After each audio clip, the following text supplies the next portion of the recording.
ಇವಾಗ ಎಲ್ಲಿ ನೋಡಿದ್ರು ಹಲಸಿನಣ್ಣು ಮಾವಿನ ಹಣ್ಣಿಂದೆ ಹವಾಗಿದೆ.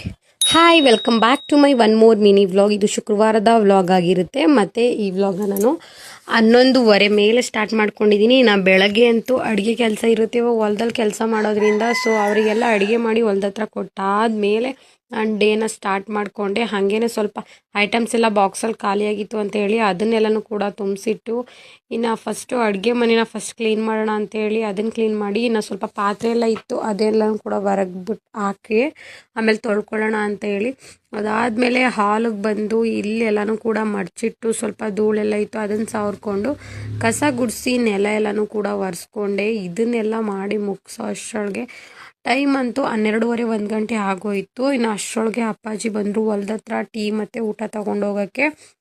ಸರಿ ಅಂತ ಹೇಳಿ ಅನ್ನಕ್ಕೆ ಇಟ್ಬಿಟ್ಟು ಪಾತ್ರೆ ತೊಳ್ಕೊಂಡು ಬಂದು ಇನ್ನು ಟೀ ಸಹ ರೆಡಿ ಮಾಡಿ ಅವ್ರಿಗೆ ಹೊಲ್ದ ಹತ್ರಕ್ಕೆ ಎಲ್ಲನೂ ಹಾಕಿಟ್ಟೆ. ಅಷ್ಟರೊಳಗೆ ಅಪ್ಪಾಜಿ ಒಂದು 10 ನಿಮಿಷ ಮಲಗಿದ್ರು. ಇನ್ನು ನಾನೊಂದು ಅರ್ಧ ಕಪ್ ಟೀ ಕುಡಿದು ಕರುಗೆ ಮಧ್ಯಾಹ್ನ ಟೈಮಲ್ಲಿ ಸ್ವಲ್ಪ ಹಾಲು ಕೊಡ್ತೀವಿ ಅದನ್ನು ಕೊಟ್ಬಿಟ್ಟು ಬಂದು ಇನ್ನು ಅಪ್ಪಾಜಿ ಕೈಯಲ್ಲಿ ಊಟ ಕೊಟ್ಟು ಕಳ್ಸಾದ್ಮೇಲೆ ಬಟ್ಟೆ ತೊಳೆಯೋಣ ಅಂತೇಳಿ ಬಟ್ಟೆ ಹಾಕೊಳಕ್ಕೆ ಬಂದರೆ ನನ್ನ ಜೊತೆಗೆ ನೋಡಿ ಇವೆರಡು ಕೂಡ ಬಂದಿದ್ದಾವೆ. ಸಖತ್ ಬಿಸಿಲಿತ್ತು ಅಂಥೇಳಿ ಅವನ್ನ ಒಳಗೆ ಕಳಿಸ್ದೆ. ಅವು ಹಂಗೂ ಹೋಗಲಿಲ್ಲ, ಅಲ್ಲೇ ಆಟ ಆಡ್ಕೊಂಡು ಇದ್ದೋ. ಇನ್ನು ಅಮ್ಮಂಗೆ ಹುಷಾರಿಲ್ದೇ ಇರೋ ಕಾರಣ ಬಟ್ಟೆನ ನಾನೇ ತೊಳಿತಾ ಇದ್ದೆ. ಇನ್ನು ಮೊನ್ನೆ ಸ್ವಲ್ಪ ತೊಳೆದಿದ್ದೆ, ಇವತ್ತು ಸ್ವಲ್ಪ ತೊಳೆಯೋಣ ಅಂತೇಳಿ ನೀರು ಬಿಟ್ಟಾಗ ತೊಳ್ಕೊಳ್ಳೋಣ ಅಂತೇಳಿ ತೊಳ್ಕೊಳ್ತಾ ಇದ್ದೆ.